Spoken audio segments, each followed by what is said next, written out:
Dave, it's been a brilliant start to the season so far. Are you surprised at all at how quickly you've hit the ground running, or did you maybe expect it? Um, I'm not sure you know what to expect. You hope that things will go well. I think sort of maintain the fact that in certain parts of the games have gone well. There's certain parts we can improve on, and I thought that would be the case. But it's always nice to get results that I suppose back up the work you've done over the course of the off season and the pre-season, and certainly allows a confidence boost in terms of players and new players that have come to the club. I suppose you spoke a lot recently about wanting your team to be brave and take those risks, and I suppose the second half performance last week will only reinforce that for the players and for you as well. You played with the bravery of a side that belongs at the level. Yeah, I suppose. Yeah, of course it's being brave, but it's playing to a style and playing in a way that, in my opinion and our opinion, benefits the players that we've recruited.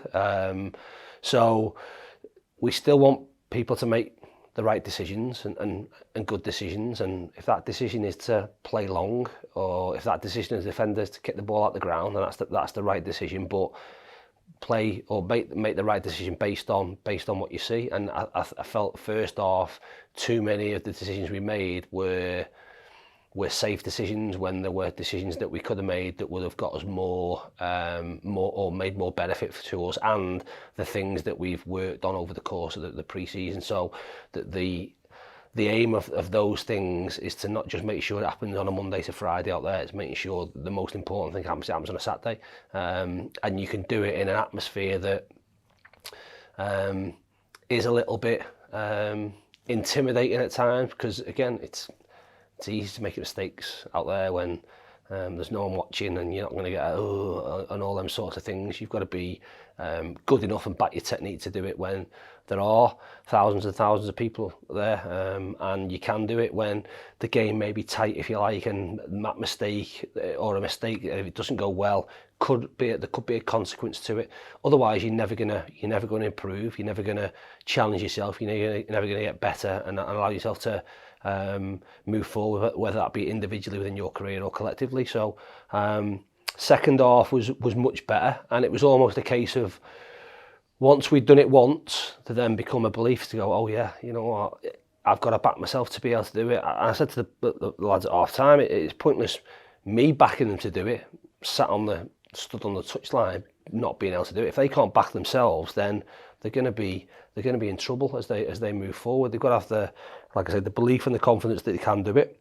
And if there's a little bit of doubt around the technique, make sure they practice it day to day, and we do that. So to see that happen in the second half was really pleasing, and like you say, big reinforcement with the fact that we got the result.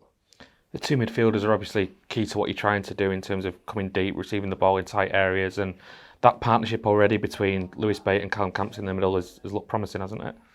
Yeah, it's creating space. That's what it's there to do, and them backing themselves to play when it's on. I think, like I say, Corey's played a big part in that as well. Just the relaxed nature. We worked really hard at it through the pre-season, and it's new. So they've taken it on board really well. It will take time, and it's still about making good decisions. But yeah, the first part has been really promising, and what it has done, it's allowed space for players higher up the pitch. So it's allowed more space for Louis. That allows more space for Woods, Will Collar, Jack Diamond, people like that. When the game almost becomes a little bit transitional, and they're in more space and isolated against defenders, which is ideally where we want to find them as often as possible. In terms of injuries for Saturday, how are we looking? Anyone back? Anyone out? No, we've got no one back.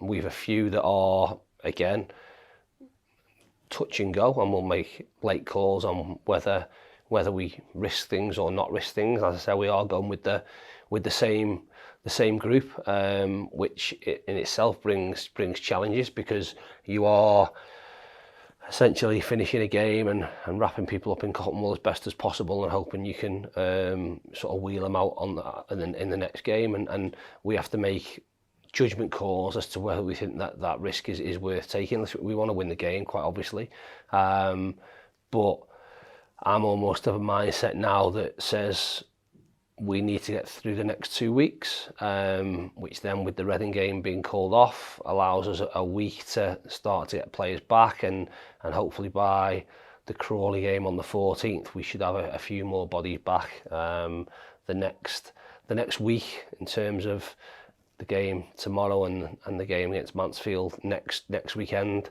we might be short of numbers, and we've got to do what we can to get as many points as we can and maximise the opportunity that's in front of us. One in this week to help with that is obviously Ollie Norwood. Changing age profile, I suppose, compared to the other signings that you made so far this summer, but is that just one that was too good to turn down? Yeah, listen, Ollie's been in with us since the Blackburn game, and a really opportunistic signing, because it was a case of, you do us a favour, we'll do you a favour if you can. I think it's huge testament to this environment here that's been put together by Simon and ultimately Mark, that a player who played an awful lot of games and was at a Premier League club last season comes here and is impressed enough to walk away from other offers and other deals elsewhere in order to want to stay here. He's fitted in brilliantly. He'll be huge to us, and it'll be huge to the lads, but not just because of his quality, but because of his professionalism and how he goes about things, his preparation, his attention to detail in terms of him looking after himself as somebody that has spent most of his time at the top levels of the game, has spent most seasons pretty much available for selection and trained every day over the course of I don't know how many year career, is a massive shining example to some of our younger players, and I certainly think within the group that we've got, he'll make them players look better, and them players will learn an awful lot of him, while we'll benefit without question. He's on the pitch stuff. He obviously has ridiculous amounts of quality. His game hasn't changed over the course of his career. He's not going to lose his pace with age, because he cruises around the game, and the quickest thing around his game and in his locker is his brain. His intelligence around football is fantastic, and then he has the technique to be able to use that in a positive way in terms of the passes he can and find the positions he takes up. So we'll be a huge positive, and obviously we're delighted that he's with us. As you say, he's been here a few weeks as well, which will surely benefit him. Is he fit and ready and available for tomorrow's game? Yeah, absolutely. Again, comes a good time for us. So he's been fit and ready for a long time, and I suppose waiting for the opportunity for him. And the further that time's gone by, the opportunities that he's been presented with haven't been ones that have taken his fancy. So we see the benefits of that. So the important thing now, nothing changes from my perspective. With all, he's been involved with all of our tactical stuff over the last sort of month or so, has fitted in brilliantly with the lads, and I'm sure he wants to get going as quickly as possible. Speaking of tomorrow's game, obviously an early kick-off, which is possibly something we're going to have to get used to with the new Sky deal coming in. There's obviously a lot of debate about that kind of thing at the top level. Does it affect preparation much for you, the early kick-offs? It doesn't affect preparation for me. Probably slightly affects preparation for players. Again, some people, I suppose, have pretty much meals that they would eat a certain thing at a certain time, and that changes. I'm not sure you want to be eating pasta at 9 o'clock in the morning, but each their own.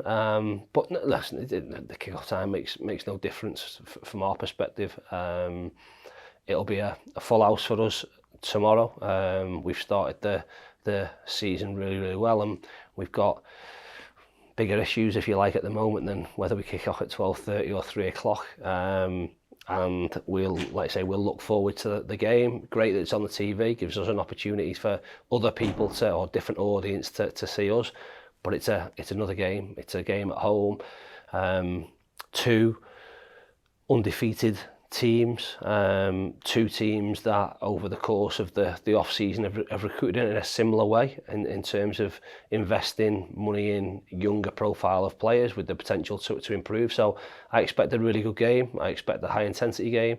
I expect a really tough game, but one that hopefully we can come out on the right side of the result. Appreciate your time, Dave. Thank you. Welcome. Cheers. Thank you.